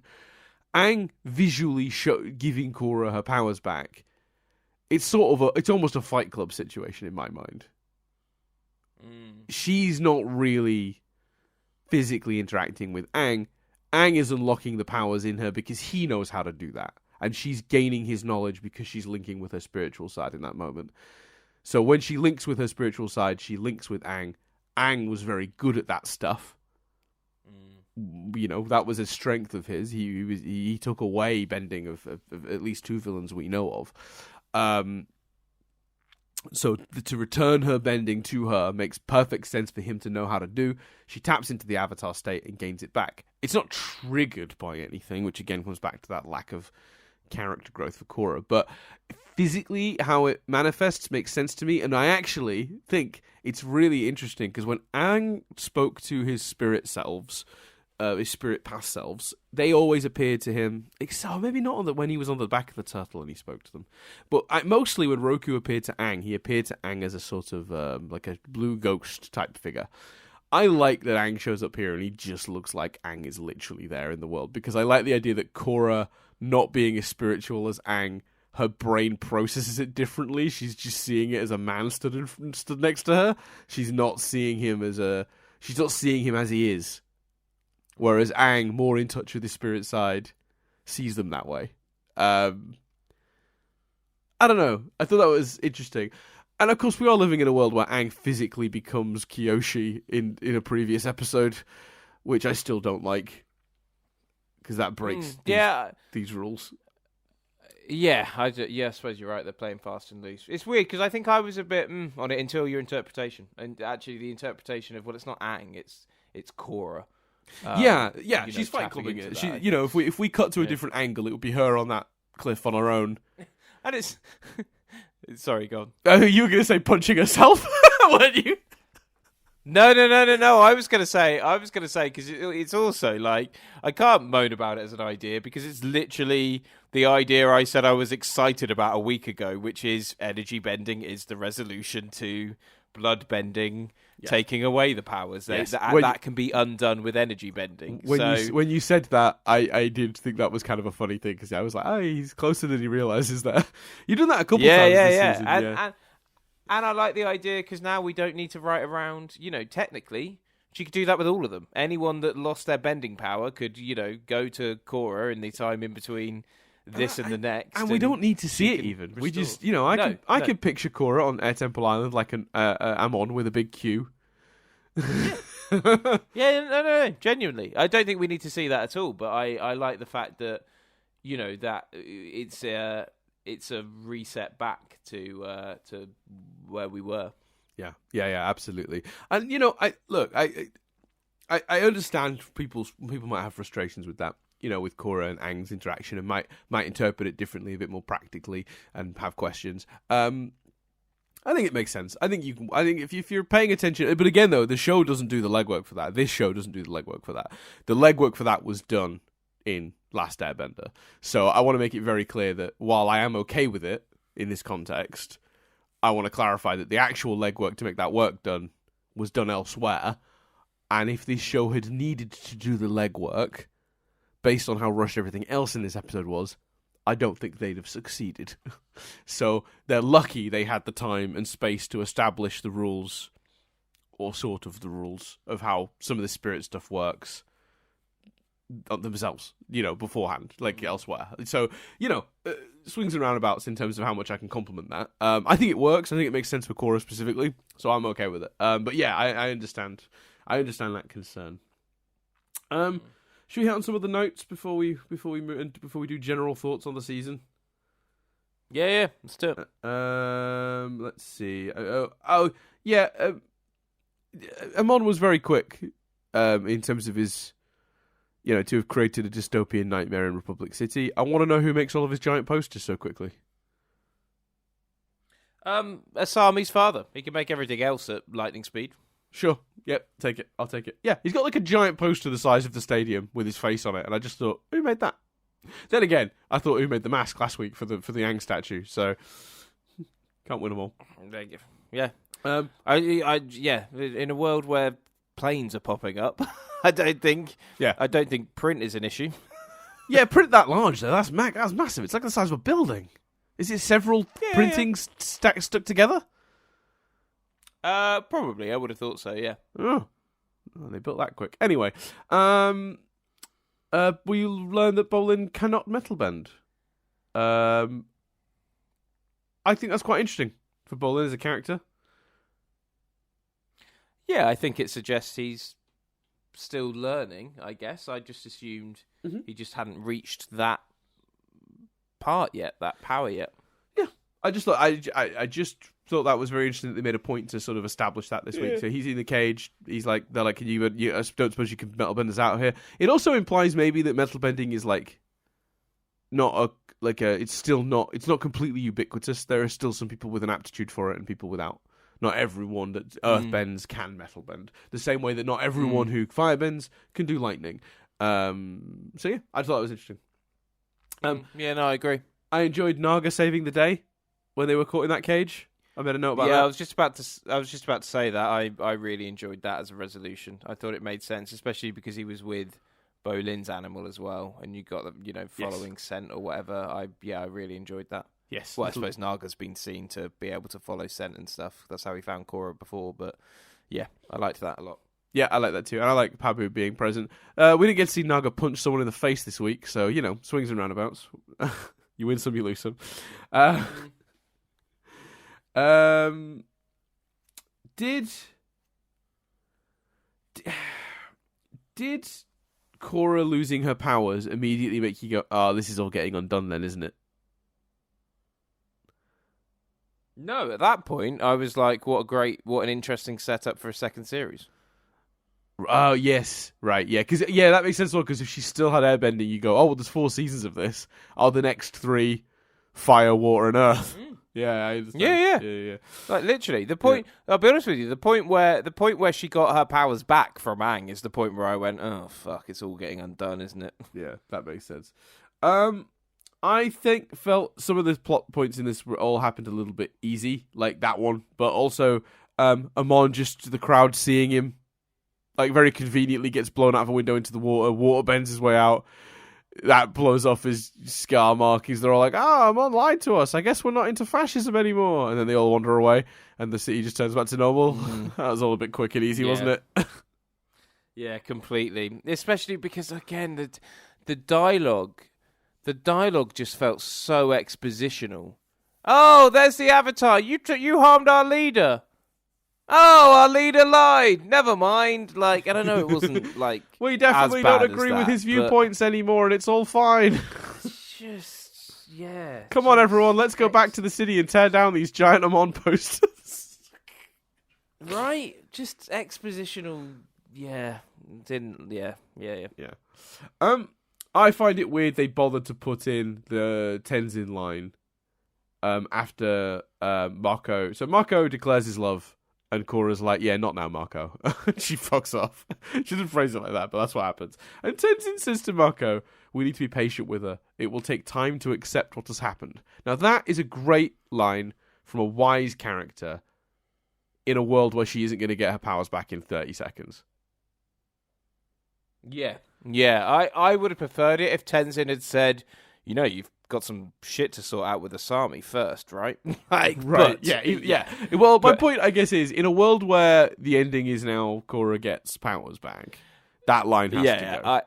all joking aside, actually, I do like the notion that Tenzin is so wise that he's picked up on this. He knows what the long game is. He, maybe the long game, but he sees they have feelings for each other, and he's offering him some advice. I really like that idea, legitimately, genuinely. But you're right, it's completely undone because in the next scene, she gets her powers back and is immediately like, "I love you." Yes, correct. And my final note here, Chris, I just wrote, I really love all the boomy stuff. I hope Chris likes him howling at the moon too. Weird. It's just in my notes there. Probably worse than the Daniel Radcliffe bit, isn't it?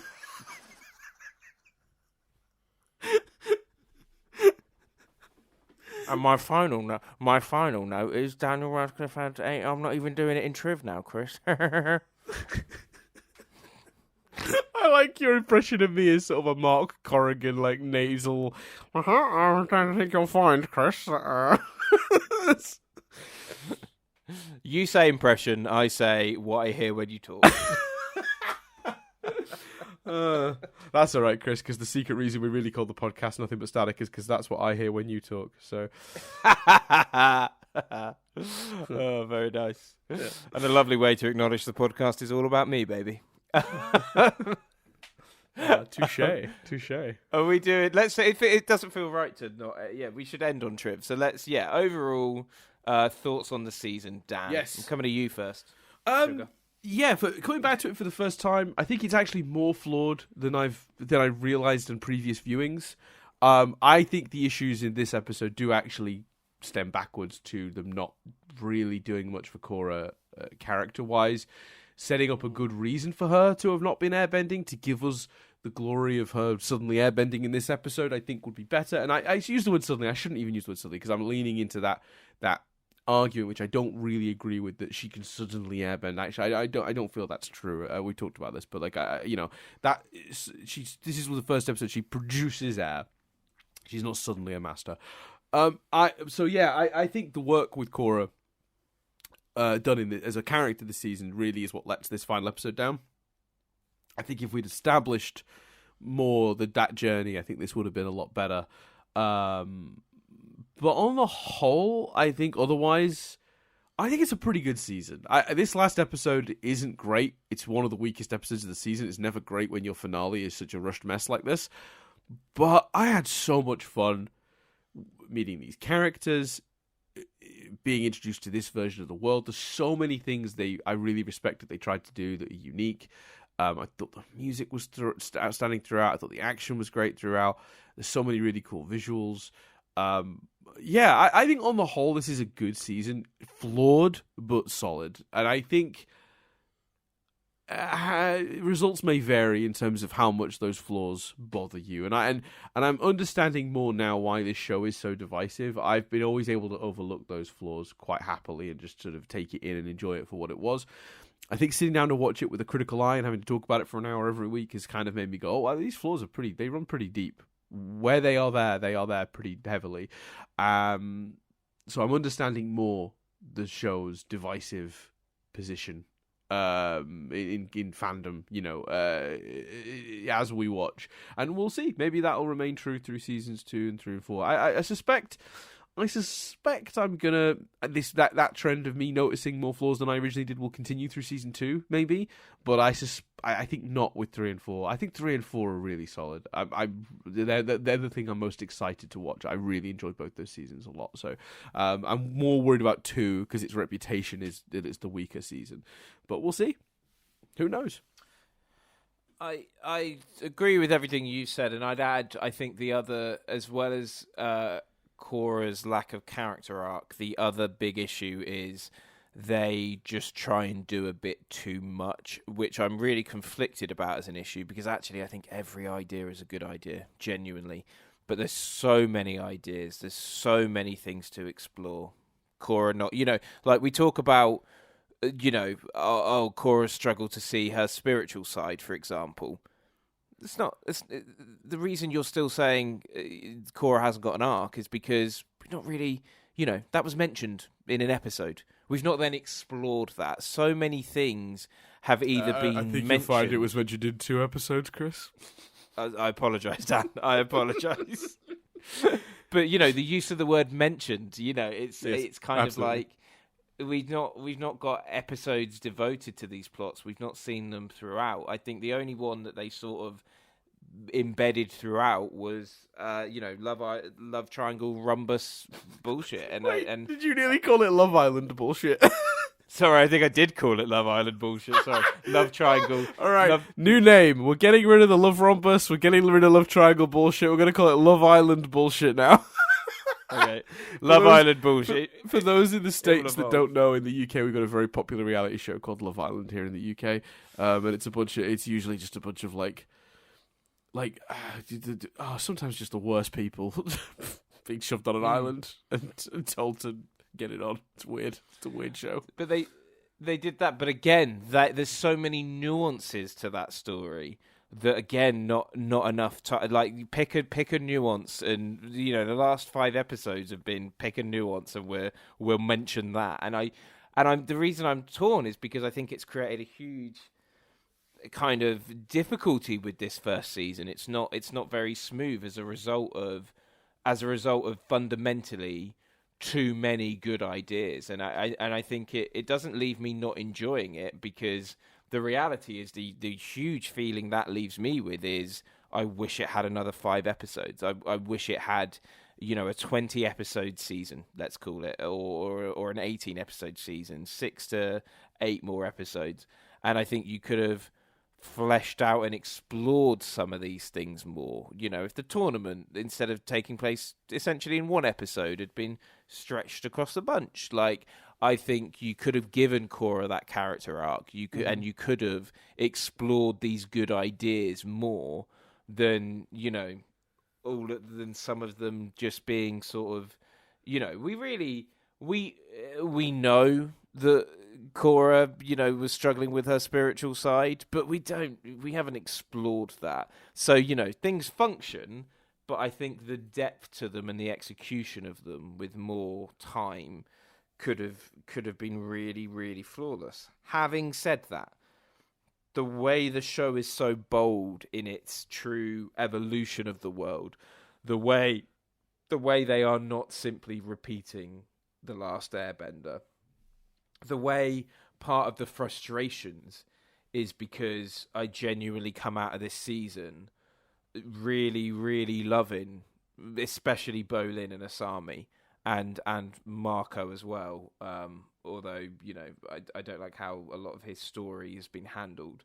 As Dan touched upon, it's kind of a problem that the highlight of Korra at the moment is the other characters. But yeah, Tenzin, she is currently the weakest character in her own show. Yeah, Tenzin. I feel like that changes, but right now that's true. Yeah, and that is, but as much as that is a criticism of this season, it is also a compliment to this season of the job they've done on, for me personally, especially Asami and Bolin, the nuance they managed to give Talak in the end, the bold resolution to that, and the way that story unfolded, and the story of these 2 brothers reacting to their trauma. I've gotten quite annoyed at a lot of this episode, but I do love the show. I have absolutely come out of this show really, really enjoying it, and I don't think it would be unfair. I think it would be unfair not to acknowledge, the work that part of that is overspill from The Last Airbender. Do you know what I mean? Like, it has to be, because other shows that we've talked this highly about, this is more flawed than early seasons of The Owl House or Infinity Train, or sort of those shows that the shows that I have such affection for in this way aren't as flawed as this season of this show has been. So undeniably, there's a certain amount of carryover from Last Airbender. But I think also they made a lot of really bold... everything about this show is interesting. The ideas, the world, the aesthetic. Right. It's all interesting, creative, great ideas. There's flaws in the execution, at least in this series, of some of those things. But my main thing is how they managed to make it feel unique and so creative. So I've definitely loved it, and I'm legitimately looking forward to seeing the rest and stuff. Yeah, I would agree with that, and I think it's funny as well because I think it's been a weird and difficult show to review. Also, I think it's got a structure of we've never had watching a show, like reviewing a show before. Its serialization is more so than I think anything else we've ever done this for. This is episode per episode 2 episode reviewing. I think Fringe, when we reviewed Fringe in its very final season, was quite serialized. But prior to that, it had been episodic. Steven Universe, very episodic. The original Avatar, quite episodic until, again, a little bit at the end where it was. So I think we're also learning how to review a show like this, which is becoming You could make an argument for Over the Garden Wall, but that was still very story of the week and a serial story running through. Yeah. So of all the shows we've sort of reviewed in this format, this idea of sit down and talk about one specific episode, then watch the next one the next week and sit down and talk about that. This has been the most challenging, I think, to figure out how to review, which hasn't been helped by me being ill through multiple episodes. I've had a really good time doing this, and I'm looking forward to the second. Yeah, season. This feels like the first, even though I think you're a little tired and I'm very tired. I feel like this has been the first episode that we've been on top form, particularly. No, I was really pleased with how last week's episode turned out. Actually, I thought that was. It's funny. It's so typical. Get right to the end of the season, feel like we found our groove. Now we're gonna go do rewind reviews for a bit. But hey ho. Like the show. We've. Oh, but maybe we could have used another. We could have used another 10 episodes. That just reminds me that I get to watch the Rugrats movie soon. So excited! So yeah, me too. Right. Yeah. So should we do the triv, Chris? Let's triv it up! I'm going to give you some trivia. Endgame is a potential reference to chess. The endgame in chess is when the final few moves on each side are being made, and each side only has a few pieces remaining. The concept is demonstrated when only Korra and Mako are left to oppose Amon. Fine. Yeah, that makes sense. This episode is one of the few that actually had special press release art put out with it. Again, fine. I tried looking for that art. I couldn't find it. But yeah, makes sense. Put some promotional art out for the big finale. During the Harry Potter films, Daniel Radcliffe went through 160 pairs of glasses. This is also one of the episodes, the other being Out of the Past, that contain Aang's theme, which is obviously the piece of music from the original series. It's obviously heard here as Korra enters the Avatar state. I did think it was a bit of cheap nostalgia, but I've got to admit it kind of worked. When that music kicked in, I was like, oh yeah, that's the good stuff. They could buy my love in this show if they just use the right music at the right time. That's what I'm learning. I'm supposed to delete this one from the trivia, but this is the first time Tenzin refers to Korra as Avatar Korra. Yeah, I noticed. It's the show. Right, and this is the main one, and this is the last piece of trivia, but it's the main one. It's got a couple of elements to it. So it appears that several changes were made to this script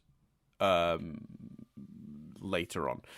Significant changes, including, apparently, originally there was a scene in which Tenzin and his children went to get Pema, Rohan, and Lin, and that was actually shown.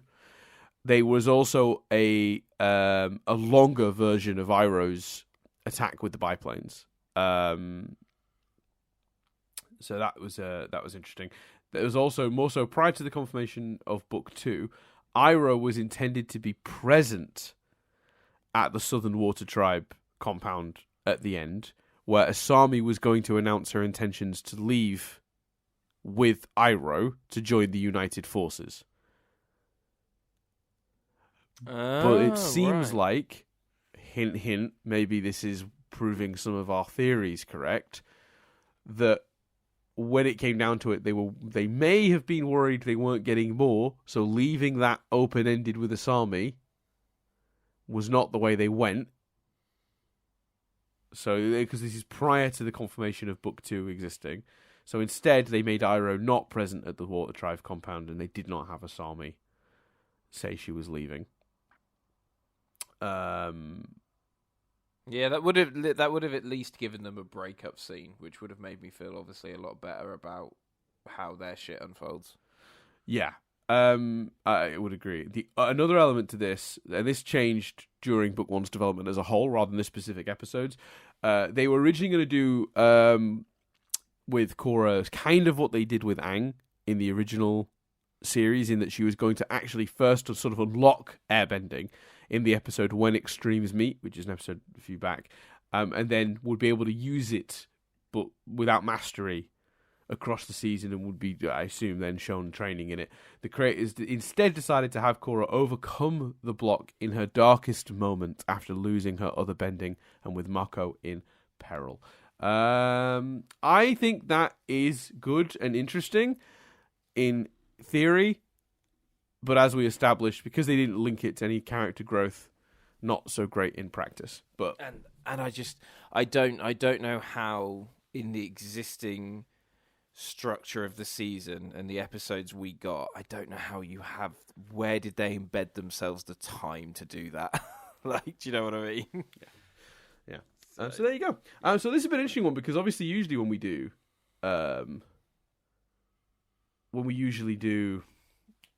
Analysing Avatar, by the time we're about halfway through the season, episodes are airing and we can start talking about feedback we've had on the first ones. This is nowhere near aired yet. No one's heard any of these. We're moving on to rewind review soon, because the season's so short. We're still mid-January. We've blasted through these, so sorry everyone, we don't have feedback for you. We don't have a response to your feedback, but comment on these episodes as you wish, and maybe we'll talk about some of your thoughts on season 1 when we get to season 2. I'll have a look through the comments and pick out some interesting ones. Yeah, for sure. Episodes will have aired by the time we get to series 2, for sure. So, yeah. Mm-hmm. And Dan, if people did want to do that, if people wanted to interact with us in any way, how would they get in touch, baby? Oh, they wouldn't. We don't like that. Don't do it. Oh, okay. Well, if they wanted to hear us, and the current method in which they're hearing us is about to fail for them because they've not paid a subscription or something, what are the other options for hearing us, Dan? There are no options. Right, well, I've been Chris Billingham. No, okay, yeah, well, I'll do it properly. If you'd like to comment, of course, you can do so at YouTube, youtube.com/NothingButStaticUK, where you can leave comments under the episode in which your comment is relevant to. You can also like and subscribe while you're there. That helps us out. You can also head over to the podcast platform of your choice, where you can review the podcast, and you can put comments in there if you want when you go to review it. Don't tell people that you liked the podcast. Just give us your opinions. Do that. That's way more interesting. You can also, of course, get in touch with us via mail at nothingButStatic.co.uk, and of course you can continue to support the show over on Patreon, patreon.com/nothingButStatic, where for as little as $1 a month you can get access to episodes of this 1 week early. Now normally this would be the point where I'd say, well, if you want to hear next week's episode right now, you can, but instead you can go over to the Patreon right now and hear us talk about the Rugrats movie, because we're switching to rewind reviews, 10 weeks of that, or 11 weeks of that. So buckle in, we've got some fun stuff. We've got some fun stuff. Sorry, I'm talking over you. It's really rude, but I'm just... Oh, yeah, baby. I'm very excited to review the Rugrats movie. Me too. We've not figured out what trilogy we'll be doing for this series, but we've... Because every series we tend to do our trilogy. There's a couple. Oh, yeah. There's a couple I'm thinking that I've thought about. We haven't figured it out yet, though. The Jurassic Park trilogy, Indiana Jones trilogy, Star Wars prequels, the original Spider-Man trilogy. I don't know. There's a few options. What was the middle one you said there? Which one, sir? What did you say after Jurassic Park? Wait, where is it? I just went off the screen. Indiana Jones. That feels like the trouble with because Indiana Jones is relevant to a movie that's coming out this year. Well, yeah, but it's the trouble is I slightly feel with Indiana Jones. I mean, it's clearly not. Well, I guess it might be of interest to some people when we're already over. But I slightly feel with Indiana Jones, and to be honest with you, Jurassic Park. I feel like the other trilogies we've done have been trilogies, whereas they are films that got released and happen to be, you could split them as these three films were made closer together and first. Do you know what I mean? Yeah, but I mean, the original Indiana Jones sort of trilogy is considered that way. Like, and I think the same for Jurassic Park. Like, those first two Jurassic Park movies, despite their extraordinary declining quality, is a marvel in of itself. They made three movies, then they stopped, and then they came back to it years later. I don't know. It seems okay. I think they can count. Let's do. Hold on. What's the? Because there's a new Indiana Jones movie out this year, you see, so it seemed like doing the original Indiana Jones trilogy seemed like a good idea. Yeah, but I'm just checking. So what's the release date of that then? I don't know. 30th of June 30th of June. Yeah, let's do Indiana Jones. Yeah, I think that makes sense. But so there you go. There's a little tease. We're doing the Rugrats movie and at some point the Indiana Jones trilogy. Yeah, I think that's the right choice. That's the right call. I think so. You know what? I like those movies. I've not seen those movies in a long time. I don't go back to them nearly as much as I do the others. So I'm really excited to rediscover the world of Indiana Jones. Get ready for this, my friend. I've only seen the first one. Oh, very interesting. Oh, you're in for a journey. And I got the weirdly with both Jurassic Park. Like I find Christmas lists difficult these days. So Christmas I will often like as an easy thing to like put on my wish list. I'll think of a film series or something that I haven't watched all of, but have always gone, I should watch that, and I tend to like ask for that. Do you know what I mean? Because I struggle to think of things. Because when you're sort of when you're our age, there's an element of if I suddenly realise we need a baking tray, I'm probably going to go out and buy a baking tray, sort of thing. So I think I have on Blu-ray Jurassic Park and Indiana Jones. I should get round to watching them at some point. I also have The Great Escape, and all of those were like Christmas gift purchases, which at some point I'll watch. So to have the excuse to bust out my Indiana Jones box set that I've never watched, I will. I'll enjoy that, and I'll let's do it. Great. There you go. So that's the tease for what we're going to be doing. So you'll hear episodes of that 1 week ahead of release if you head over to the Patreon. Again, as little as $1 a month. You can give more if you'd like to give more, but the rule of thumb, I always borrow the thing from Weekly Planet because I think it's a really good thing to say. If there's an amount that would fall out of your pocket and you wouldn't notice, that's the amount to give. If £1 would fall out of your pocket and that will be a big deal for you, absolutely do not support us on the Patreon. We're fine. It's nice to have people support us, sort of break us even, cover the bills, but we don't require it at all. It's just a nice thing to have to sort of keep the show afloat. Especially with the state of things at the moment. Like, look after yourselves, peeps. Yeah, absolutely. And if you have a Patreon subscription and you're struggling, please cancel it. Just do that. I can't stress this enough. It's droppable. It's very droppable. With that said, we do have some exclusive content finally coming to it this year. We were promising that for a while. We did one episode of one thing and then forgot. We're doing a podcast where we make fun of songs by just going through their lyrics. We've recorded one already. It's not, with no idea when it'll come out. Might come out around the time of this. Where we break down the lyrics of Limp Bizkit's "Break Stuff" and discover why Fred Durst was such an angry young man. And by young I mean in his 30s. It's really good. I had a really good time doing that. So check that out. That was a fun podcast. So that'll be up on the Patreon for patrons at some point. No idea of the exact date. That's the downside to recording these so much earlier than their release. It could already be out. It might not be out. I don't know. But yeah, check it out. Then there's other ways you can support us. If you'd like to support us, but you're in that position where if you really like, oh no, guys, I really enjoy the content. I hate the word content. It makes me shudder every time. But I can't afford to support you on the Patreon. How else can I help? Well, there's a couple of quick ways you can do it. You can tell a friend. If you've got a friend who's into Avatar, you probably do, right? Share the podcast with them. That helps us out too. New listener, that's great. And then, of course, you can support us by continuing to listen yourself, or while you're listening, in-app, on whatever podcast app you use, give us a little like or a poke or a subscribe or whatever that format uses. That also supports the show. So you can do it in a cheap as free way, or, honestly, if you just keep listening, that also is a big help. thank you for doing that. I think that covers all of the things, Chris. I've done all the things. Yeah, man, I think all the things... Raphodraws. Oh, yes, of course. How could I possibly have forgotten the wonderful Raphodraws?